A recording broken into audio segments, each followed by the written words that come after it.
Some Catholic workers live on farms and don't see their primary goal as hospitality, but see their primary lifestyle as resisting in other ways, resisting by trying to show that you can live in other ways in our urban consumer society. Right now we have about 14 people living at the farm. Some of them come out of intention, some of them come out of need, and the fact is that all of us come out of both.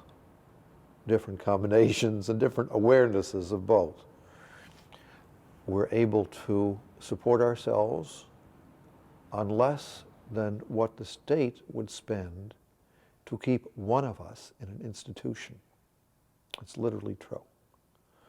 We grow much of our own food with our own labor.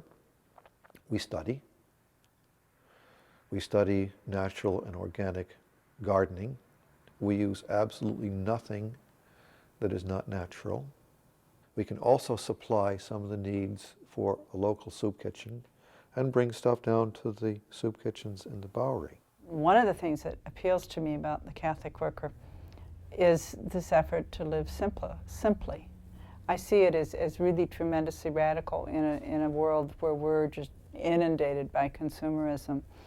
And I was very much caught up in that kind of life where I was spending and buying and traveling, and those things can be very good, but they take so much time out of your life. You find you're just like a stuff owner.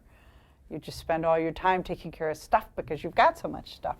Because what you have extra then doesn't belong to you, actually, belongs to the one who is in need.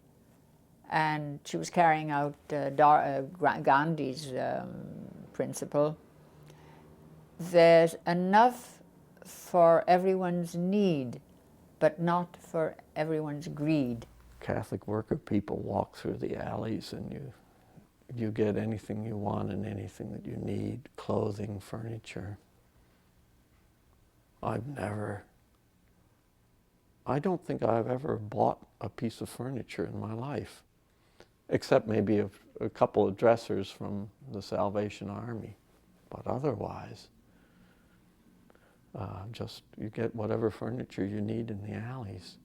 And clothing, well, if you lived at a Catholic worker house, Dorothy never bought any clothing, you just went to the clothing room. And this is the other thing in America, so many clothes being thrown out. And there is a Christian doctrine of property, and that is what the Catholic worker is teaching by example as well as by word, which means that you don't, even when you can, you don't allow your income or resources to rise and rise and rise in an unending spiral. You stop somewhere and distribute what you have among those who need. And there are groups that practice that, like the Broederhof, who have these communities, and at the end of the year they distribute their surplus. And Dorothy loved the Broederhof. And I think sometimes the public at large thinks that Catholic workers should just serve soup. And we want to somehow get the message out that we have to serve soup because of the way we spend our money in the United States. The idea of sharing, the idea of simplicity, particularly for Americans, these are the most essential characteristics of what a nonviolent way of life would be. Living, and these were central to Dorothy Day's vision, the voluntary poverty, the voluntary simplicity, sharing with others, nonviolence, conciliation, and tolerance, the acceptance of other people, their ideas and their way of life.